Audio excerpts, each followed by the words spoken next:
What's good, everybody? It's your boy, last name Jones. If you're not done it already, please go ahead and press like and subscribe at the bottom of your screen. I would greatly appreciate that. Thank y'all so much. All right, so check this out. We're gonna get right into it. Miss Nikki Haley, right, at the RNC, she said that America is not a racist country. I'm gonna show y'all this video clip, and I want y'all to tell me what y'all think about it. Okay?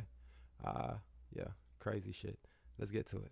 In much of the Democratic Party, it's now fashionable to say that America is racist. That is a lie. America is not a racist country. This is Y'all notice how she had to like keep quiet. Like she didn't say nothing for like a good 2-3 seconds. In between that one, it's almost like she couldn't believe she just said that shit. I couldn't believe she just said that shit. personal for me. I am the proud daughter of Indian immigrants. They came to America and settled in a small southern town. She clearly cannot be that proud if she changed her name. But we're going to talk about it. My father wore a turban. My mother wore a sari. I was a brown girl in a black and white world. We faced discrimination and hardship, but my parents never gave in to grievance and hate. My mom built a successful business. My dad taught 30 years at a historically black college, and the people of South Carolina chose me as their first minority and first female governor. Okay.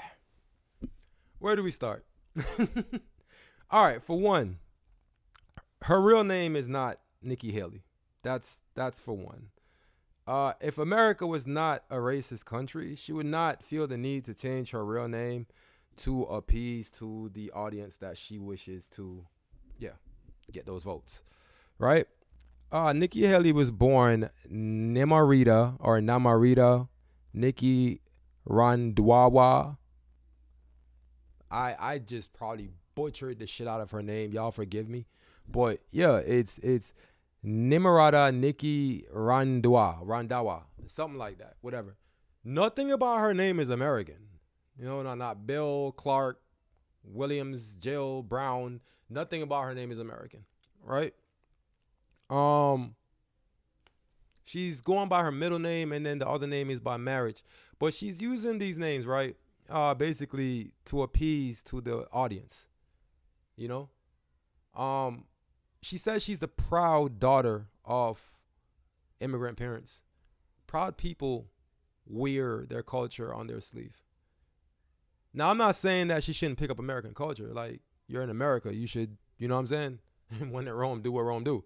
You feel me? Like, so it's like she changed her name, though, to get into politics, right? You can't be that proud. Not at all. Also, her father worked at a HBCU. If America is not a racist country, or was never a racist country, would we have HBCUs? Would we have this much separation? Black this, community that, Indian this, Indian that. If it was not a racist country, would this even be a topic? Would we even be talking about this? Would we even be looking at race at all if it was not a racist country? Because you are supposed to be in politics, government, the highest heads in the land. You're running for the highest office in the land, and you're talking about race. Why? Because I guarantee you me, along this election trail, race is going to come up a lot. And if it was not a racist country, that would not be an issue. Why do we continue to endorse politicians that think we're fucking idiots? We have politicians that change the way they speak when they get in certain demographics. We have politicians that put on fucking Timberlands and expected to get black votes. And it worked. Oh, she got on Tim. She down. Really? This woman been in the White House how long? What the fuck has she said the whole time? Like, let's be serious. If it wasn't a racist country, y'all wouldn't do gimmicks. Fucking gimmicks during your campaign trails to try and get black votes or this vote or that vote or say stupid shit like this because of the demographic that you're trying to reach. Period. If it was not a racist country, We would not be discussing none of this shit. If it was not a racist country, we wouldn't have had a George Floyd issue. If it was not a racist country, half of the shit that she said in her speech, she would not have said. For example, America is a story that's a work in progress. Now is the time to build on that progress and make America even freer, fairer, and better for everyone. That's why it's so tragic to see so much of the Democratic Party turning a blind eye towards riots and rage. The American people know we can do better. And of course we value and respect every black life. The black cops who've been shot in the line of duty, they matter. The black small business owners who've watched their life's work go up in flames, they matter. The black kids who've been gunned down on the playground, their lives matter too. And their lives are being ruined and stolen by the violence on our streets.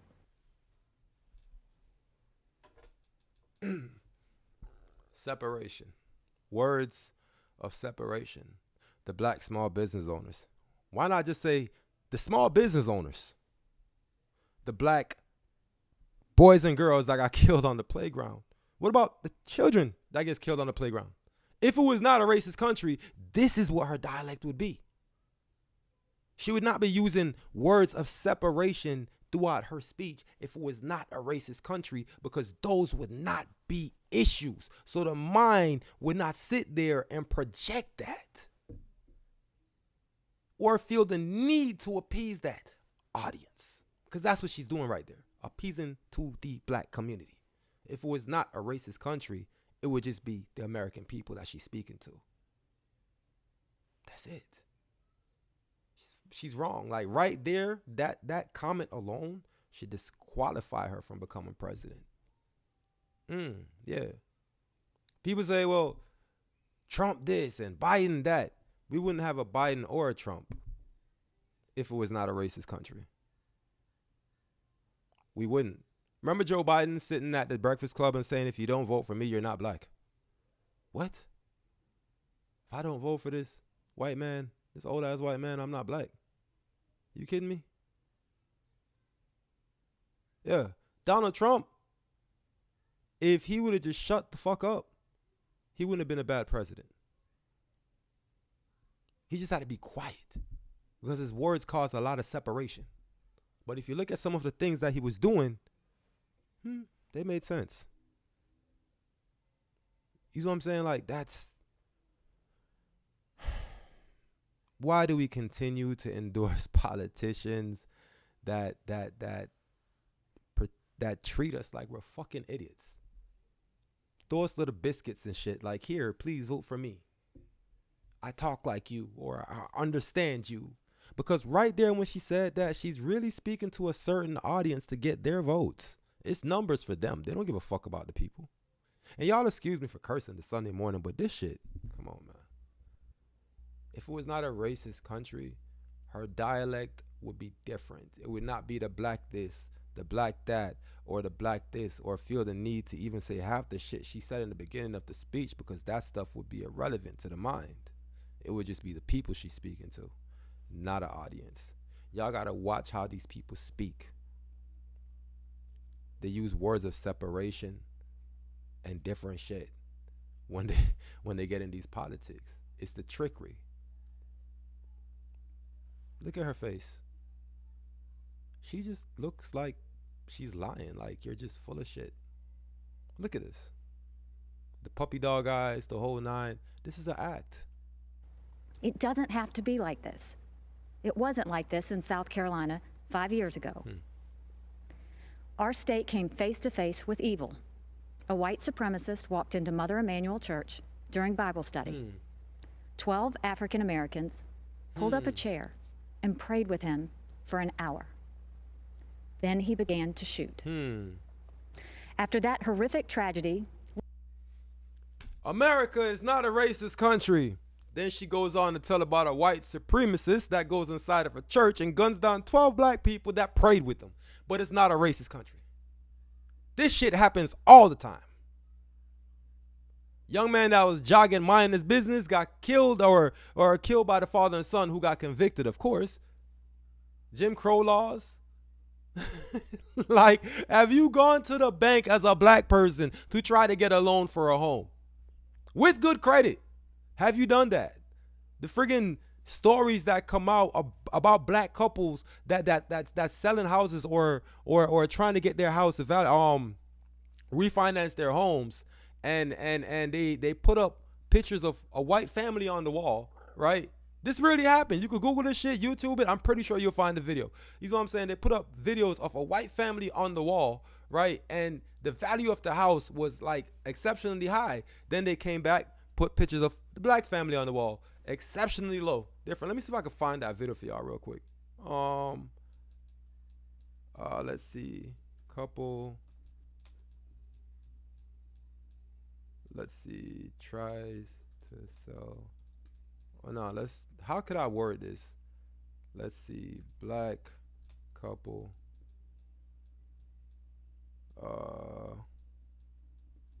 Try to sell house. With white family pictures. Hopefully it works like that. There we go.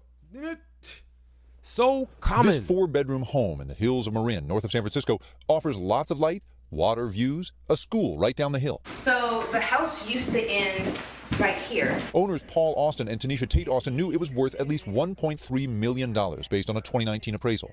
But looking to borrow as the housing market heated up, Paul met a new appraiser and showed her around. And what was the number value? You open up that piece of paper and what is it? Oh, $998,000. Less than $1 million. Less than $1 million. Which means almost $400,000 less than Yes. the appraisal you'd gotten a year earlier. Yes. And so they applied for a new appraisal. But this time, I'm going to guarantee that I'm going to get the appraisal that my house is supposed to get. And in the United States, what is your best guarantee of getting the best rate possible? Being white. Being white. so they worked to erase themselves from their own home. All of our art, took that away, pictures of our family, anything that, would resemble that this home belongs to a black family. Just grabbed it all, put it all in a shed, put it all away. And they asked a white friend to stand in when the new appraiser arrived. So this time you open the paper and it says what? 1.482. Yes. $500,000 difference. Imagine what that money can do for a family. That's seed money for a business.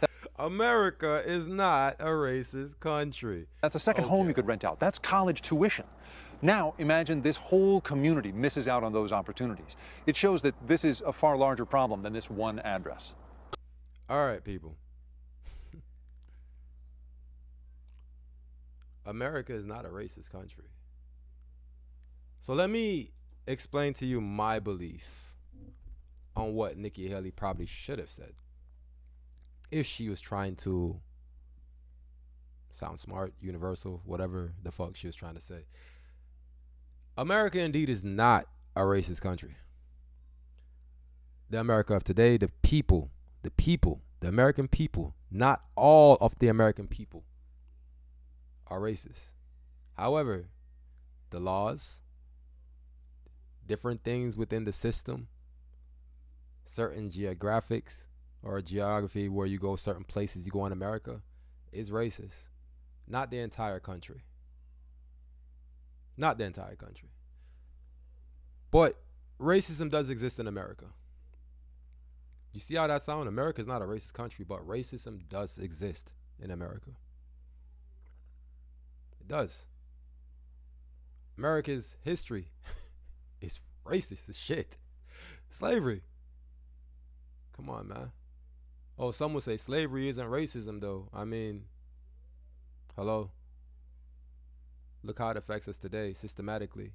You go to the bank to try and get a loan, you're probably going to get denied. Try to get your house appraised, it's not going to get the same value as your neighbor, or your house might even be better than your neighbor's.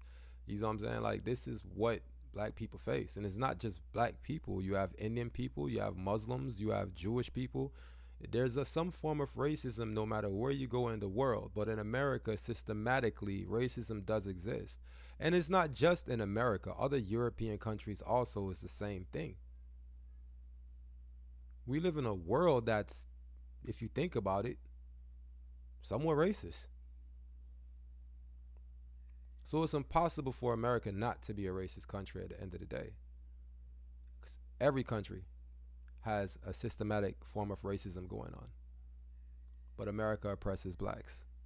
In other countries, it might be it might not be a race issue. It might be a class issue. But to say America is not a racist country, that is crazy. And look at all these stories on the side over here. Black Ohio homeowner claims home appraisal discrimination. JP Morgan Bank chases fund, or JP Morgan Chase Bank engulfed in racism scandal after ex-NFL. You know what I'm saying? Like, family claims racial bias affected housing appraisal. Oh my goodness. Yeah, we're going to talk about that. Oh, yeah, we're going to talk about that, boy. Yeah, she's basically been messing around with one of her workers, but that's a whole different stream. Back to this shit. So, Nikki Haley, you're not even a donkey of the day. You're just a complete jackass at this point. Name calling, whatever y'all want to call it. This woman is an idiot. We should not vote for her. She should not even be on the campaign trail after this. Please, let's stop with the people that's throwing out bullshit rhetoric to get responses out of people for votes. It causes separation amongst us. Then we put them in a position of power that fucks us even more. The only person that gets fucked is me and you and you and you. And that's the black person, the white person, the Indian person, the Muslim person, the Jewish person. We all get screwed no matter what we do when it comes to these people. So please, vote wisely. It's all I can tell y'all, man. That's all I can tell y'all. So y'all be blessed. Please press the like button and the subscribe button. I need about 200 more subscriptions. Please, just give me that. That's all I need. I want to get like 500 real quick. It's a small goal. I love y'all. I promise you. And once I get up there, yes, I will be doing give backs and all types of stuff. You know what I mean? So anyways, it is Sunday. I'm about to go watch the game. Shout out to the Baltimore Ravens. Lamar, y'all did y'all shit yesterday. Yes, sir. Anyways, I love y'all. Be good, man.